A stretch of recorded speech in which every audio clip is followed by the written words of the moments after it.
Bit of thunder. G'day, this is Captainoob, and this is an M60E3. This is an American-made general-purpose machine gun with a nickname of the Pig. It's the Pig is back. Welcome back to the Pig. And if you haven't figured it out, it's because it's unshapely, bulky design and its tendency to chew through ammo very quickly. The Pig she's very hungry, so you make sure you feed her and she'll look after you, alright?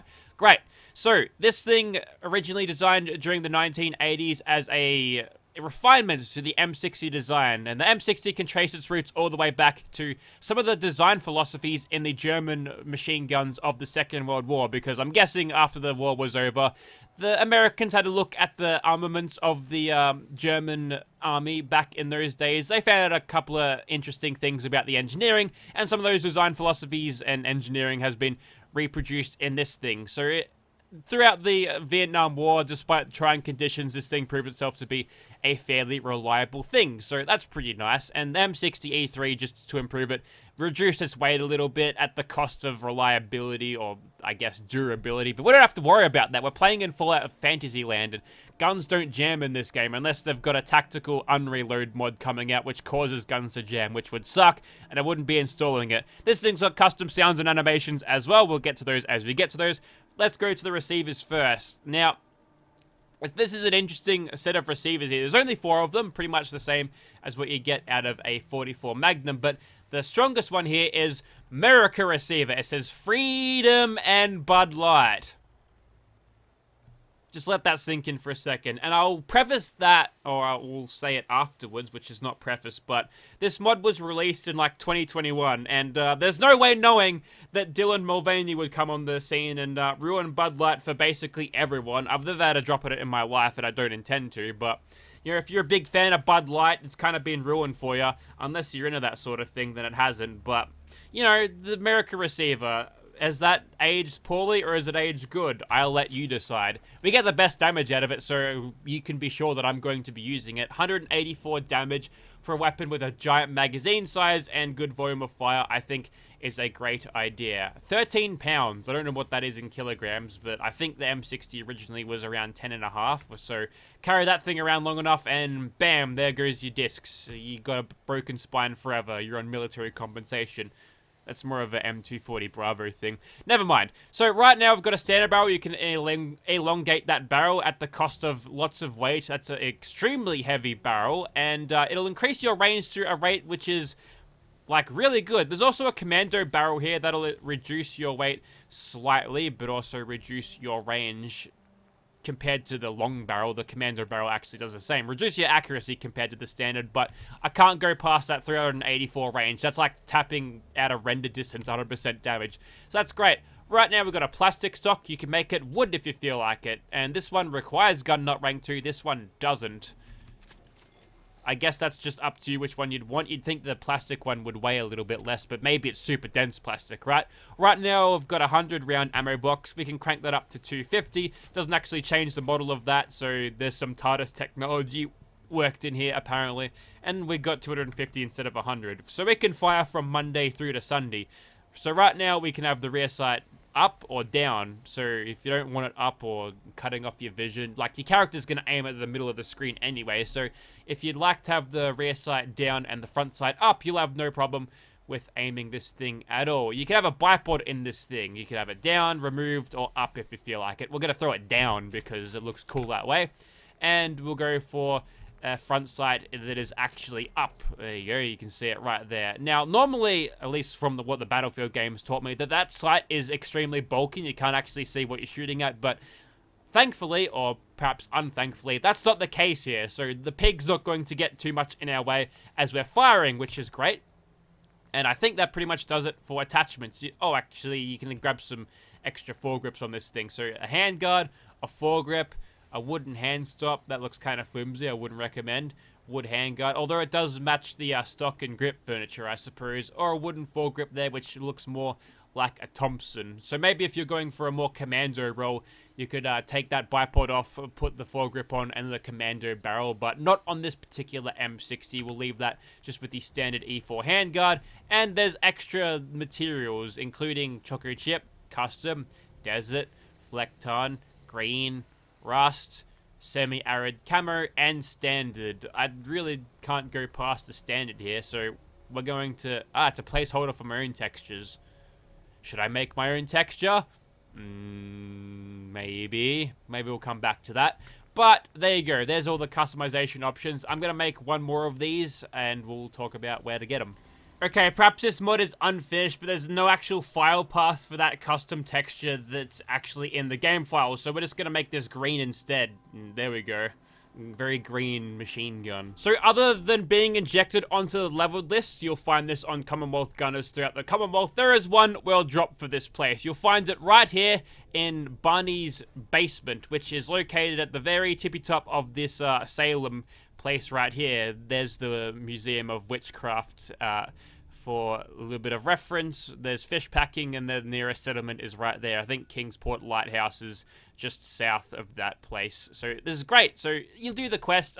You'll see Barney at the top here. Take out a few Milox. He'll let you inside, and you can pick up the M60. It's sitting here, complete without a barrel on these crates. And there you go. You just have it, and you can just walk out. He's not even gonna worry about you taking it. So isn't that great?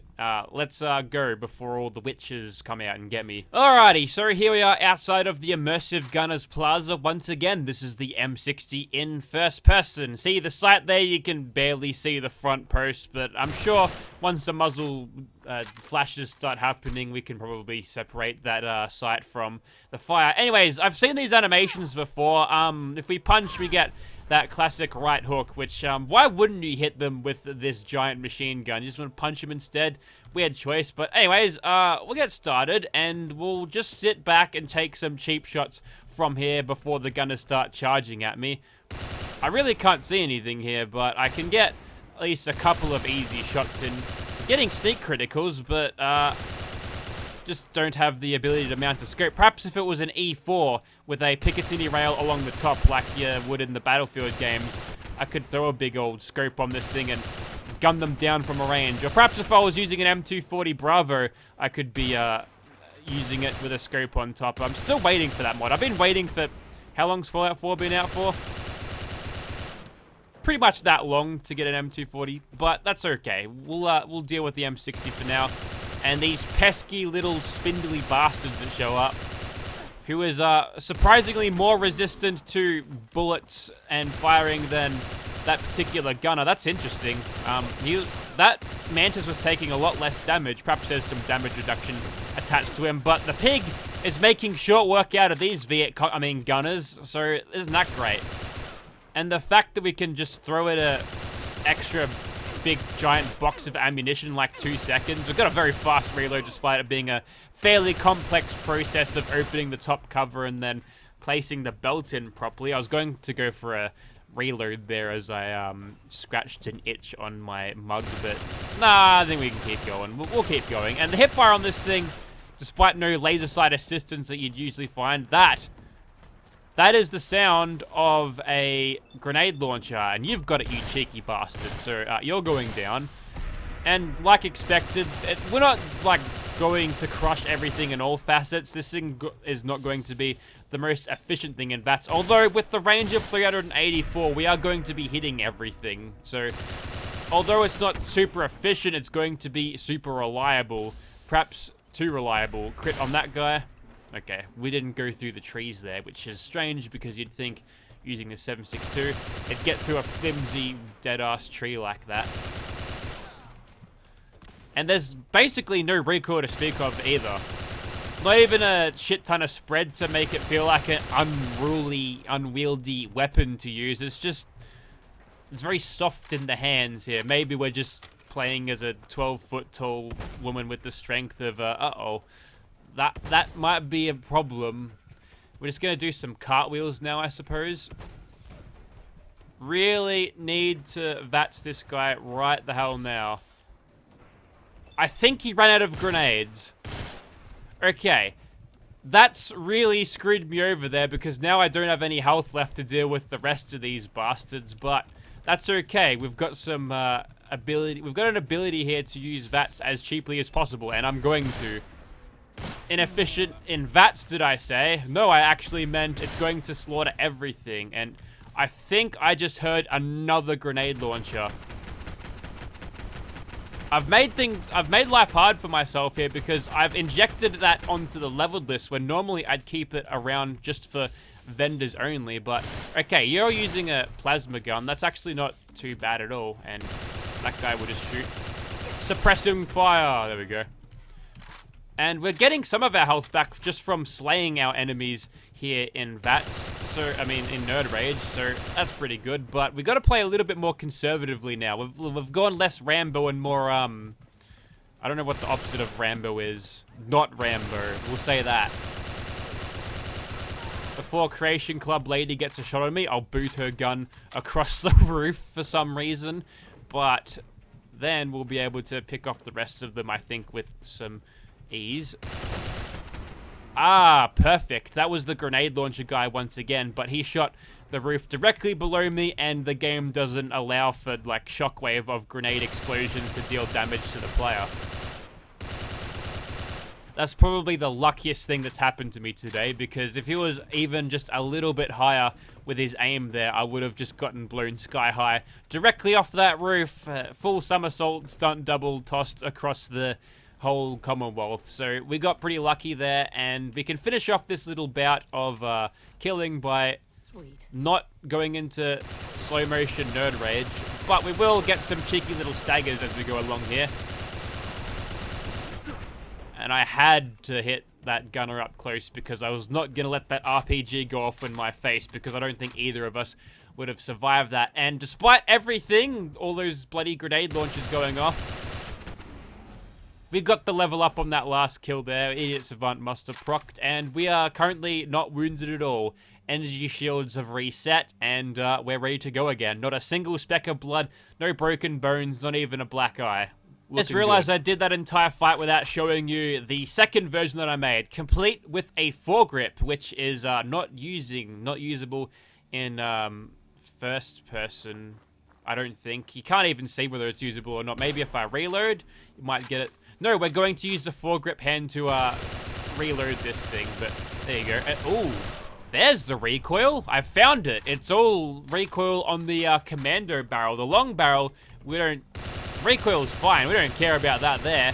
But whilst we've got all of this extra advantage by the cheap little sneak crits that I'm able to deal at this moment, I'm just going to use this. We'll do a full 250 round mag dump maybe. We'll do that.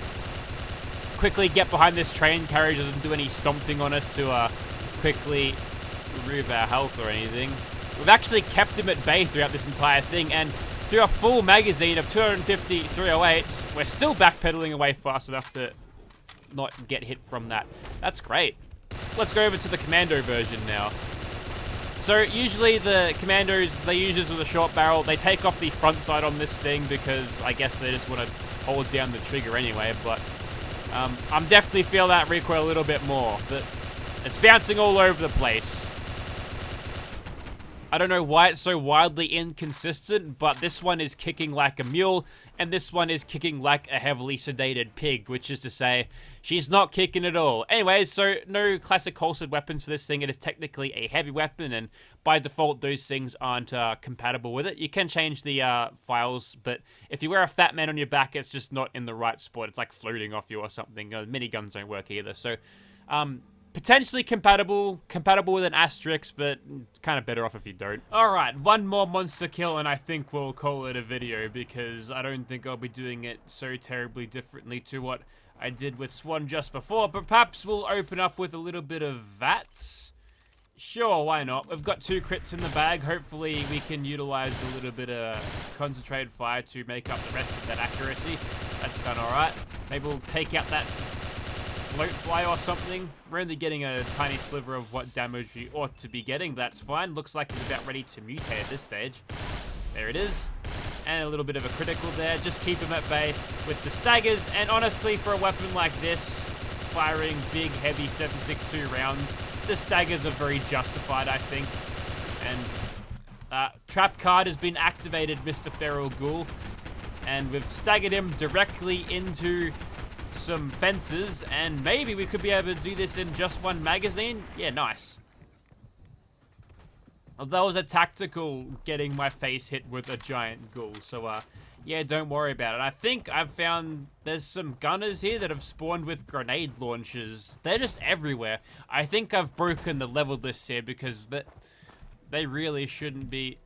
that guy's even cloaked with a grenade launcher.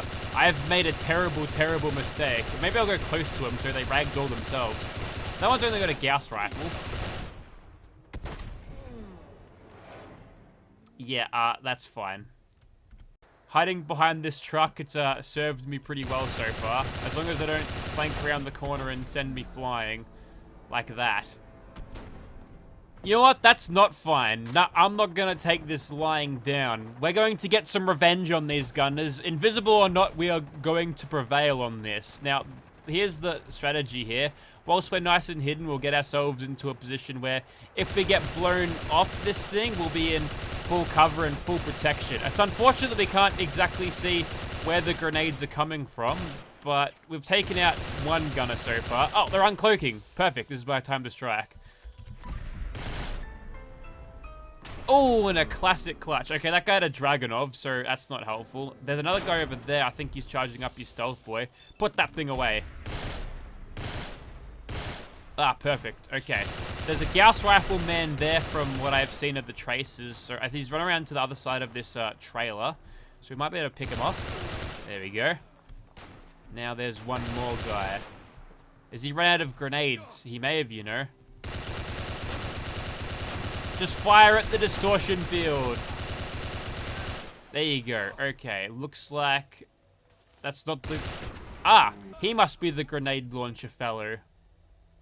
No? Well, okay, we've saved ourselves there. We did it. The turret defense grid is not working, but we won, and you've got yourself a new Gauss rifle. Thanks for your help fighting them off. Yeah, but I want that. This is going to be a bit of hypocrisy. Gunners are human scum that don't deserve to live. I'm glad you're on our side. Anyway, Right? Shut up, Janie. I want your to Gauss trade a rifle. few things. of course. It was a Deadeye. Ooh, that's a great drop, actually. You keep that. You can do good with that. You'll never get the slowdown, but whatever. Okay, so that there was an M60E3 Standalone. Check it out in the description if you want. And if you don't this doesn't tickle your fancy, there are other M60 mods that are around out there, and you can grab those instead. One of them, I think, is a little bit more complete, a little bit better polished, but the same animations. You could probably argue it's the same model, but they're a little bit different. But yeah, links in the description if you're interested. Thank you very much for watching, guys.